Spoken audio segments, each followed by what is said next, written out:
Hey everybody, I'm back at you with another video. So my friend Andreas wanted to know how to make a roast in the oven. He's using ribeye. In my case, I'm using lamb.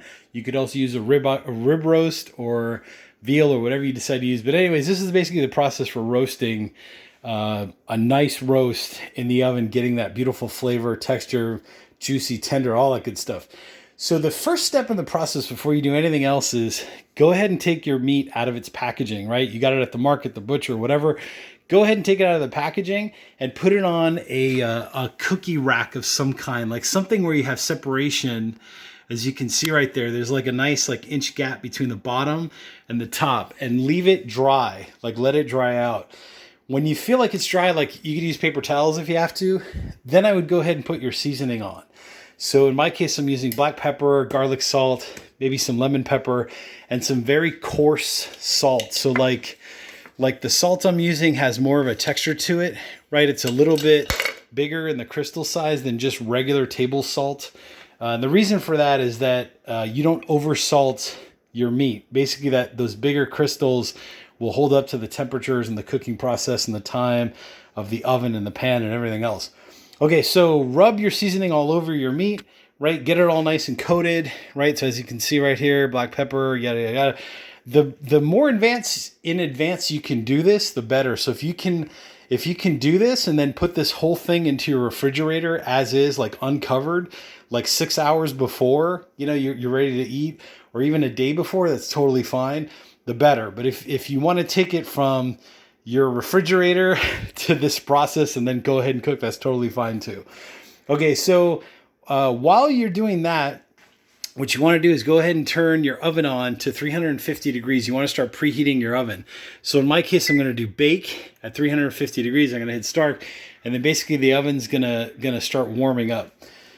Now what I want to do is, while this is kind of just sitting off to the side and getting up to room temperature and just kind of absorbing all of those spices, what I want to do now is get my vegetables ready. So I've got potato, I've got onion, I've got carrots, and I've got some garlic. What I'm going to do is I'm going to chop, clean, wash, and then chop my vegetables up into bigger sized chunks, bigger pieces, just so that they'll hold up to the cooking process, withstand the heat, etc. So nice big chunks of potato, onion, carrots, use whatever you have. My garlic I'm going to leave whole, I'm going to leave the cloves whole. I'm going to peel them obviously, but I'm going to leave my cloves whole so that they'll withstand the cooking process. And then basically once I've got them all cleaned and washed and everything else, what I want to do is focus on my roasting pan. So in my case, I have a nice roasting pan. You could also use something like an oven safe saute pan, something that has big sides to it.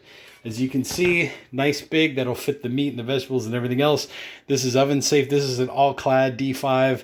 If you're curious, there's a link in the description below for next time. Anyways, get your roasting pan on the stovetop, and what you want to do is you want to set it to between low and medium heat. So that's low, that's medium, and I'm on the biggest burner that I have, right? So that would be medium heat, that would be high heat. I want to stay between medium and low, somewhere in there. Okay, so put your oven pan or your roasting pan on the burner. Go ahead and get it warmed up, maybe a minute or two. Then go ahead and put maybe 2 or 3 tablespoons of olive oil in there, just to kind of coat the bottom evenly. Let that sit for another minute so that the oil comes wavy or runny. You might even see puffs of smoke. That's totally fine. At that point now, you want to add your vegetables. So all your vegetables go into the pan, and you basically want to move them around, right? So using a wooden spatula or spoon, keep your vegetables moving every minute or so. What you're trying to do is you're trying to develop color, you're trying to develop flavor, and you're basically trying to just get them ready for the process of going into the oven later. So once your vegetables are pretty much browned and nice and they have nice color, not cooked 100%, but maybe cooked about 50, halfway cooked 50% of the way through. Now you want to use your wooden spoon or some kind of a spatula of some kind to take your vegetables out of the tray and put them into a dish, right? And just set them aside for a minute. Okay, so now back to the roasting pan. Now's the time when you want to turn your heat to about medium. So medium would be right there. So if this was the biggest burner, same thing, the pan should already be nice and hot. What I want to do is move it to just medium heat. Not too high, but just medium, right? Medium, like right there. Okay. Once the pan has come up to temperature, maybe like a minute, it shouldn't take too long because the pan's already hot from cooking the vegetables, right? Now what I want to do is add my meat in. Doesn't matter which side you start on. Some people will start the meat side down. Some people start fat side down. Like whatever floats your boat. Honestly, it doesn't make any difference. But once you put your meat in there, let it sit. Don't touch it for at least 5 minutes. What's happening is you're building up that nice crust, right? That nice outside exterior. You're building the flavor. You're browning it off. You're building up the crust. Now what I would do is turn it over to the other side. And what you could do is use tongs if you have them, right? So flip your meat to the other side, or if you have to use like 2 or 3 spatulas to get under to turn it over, that's totally fine. Same thing. Once you flip it to the other side, 5 minutes, don't touch it. Just let it sit there, let it brown, let it get some nice, good flavor and all that good stuff. Now what you can do is try to get the ends, like the ends, you know, if you have to hold it funny or whatever, what you're basically doing is you're locking in the juices, you're searing, you're browning, you're keeping the inside as tender and as moist as it can be while developing all that good flavor on the outside. Okay, once all that's done, your oven should now be at 350 degrees and you're pretty much almost there to put it into the oven. What you want to do now is you want to add your vegetables back into the pan, right? So all your vegetables go back into the pan. And then what you can do is used sparingly, like just a little amount of liquid. We're talking like 1/4 of a cup. You want to use some of your good wine or your best wine. Like in this case, this is a Merlot, but you only need a little bit. Like don't overdo this because otherwise you're going to start braising instead of roasting. So liquid should be like, not even like the tip of your finger, like in a cup. So like if this was my cup of liquid, right? Let's say that was some kind of wine or fruit juice or whatever you want to use. It's literally just that much. There's not a whole lot in there, right? There's in a cup, there's like this much liquid inside of the cup. So now you can add your liquid to the pan, turn off your heat right up here. You want to turn off the heat and then cover the whole thing, the roast, the vegetables, cover the whole thing with some tin foil. In this case, I've got a nice big, like long, heavy duty tin foil. If you have a smaller roll of tin foil, you could just do it in two pieces. So do one layer here, really tight. Make sure you press down the sides. Then do the other side really tight. Make sure you press down the sides. Okay, now you're ready for the oven. So your oven should be at 350 degrees. You open your oven and your roast, right, goes into the oven.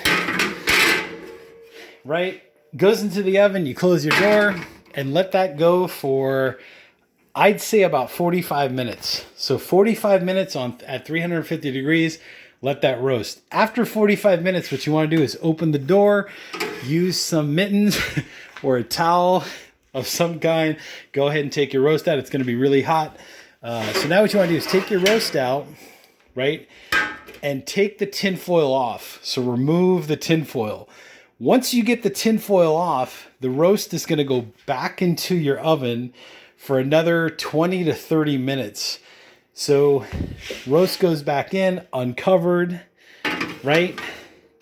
Goes in, door closes. So what is this last 20 minutes doing? This last 20 minutes at 350 degrees is helping to tighten up the sauce that's going to be in the bottom of the pan. It's also going to give the exterior of the roast that nice brown color, more flavor, more crunchiness on the outside while keeping the tender, juicy meat on the inside tender and juicy. Okay, so then after that 20 minutes, take it out and put it on top of your stovetop and don't touch it. It's going to be tempting to want to cut off a little piece and see how it tastes. Just leave it as is. Leave it the way it is. Let it sit for about 10 minutes. Okay, so now after this 10 minutes of resting, now what you want to do is remove your roast, right? So use a pair of tongs, use your wooden spatula, have somebody help you. You know, try to keep your cutting board close to your pan so you can just throw it right on. So now once your roast is on your cutting board and it's been 10 minutes, it's been resting and it's sitting, now you can go ahead and start slicing it. What you're going to get is the outside pieces are going to be more on the medium side, maybe well side, and then the center is where you're going to get your like rare, medium rare kind of meat, right? So outside is more well done or more cooked, medium, etc. The inside is going to be rare. If you want to have your roast completely rare or even on the medium rare side, just cut down the initial time by 10 minutes and cut down the time that you took the tinfoil off by another maybe 5 minutes or so. But basically what you're going for is this beautiful, nice, the outside is going to be a little more cooked than the inside is. And as you slice it, you'll kind of see where you're going. But total cooking time in the oven with everything shouldn't be more than like, I'd say maybe an hour and a half, an hour and 45 minutes. That's from the time that you're cooking your onions, your carrots and whatever. So if you want to tell people like, hey, show up for dinner at 8 o'clock, you should start cooking this somewhere around like 6 just to be safe. That way you know you're going to be on time and everything's going to be okay. So there you go. There's a like button over here. There's a subscribe button over here on YouTube. Down there in the description there down below, there's a link to my Facebook page, Cooter Malloy Product Reviews. Make sure and visit that page. Go ahead and give me a like and subscribe on there if you like what you're seeing. And I will keep bringing you more great content. Andreas, have a happy holidays, and I will catch all of you on the next video.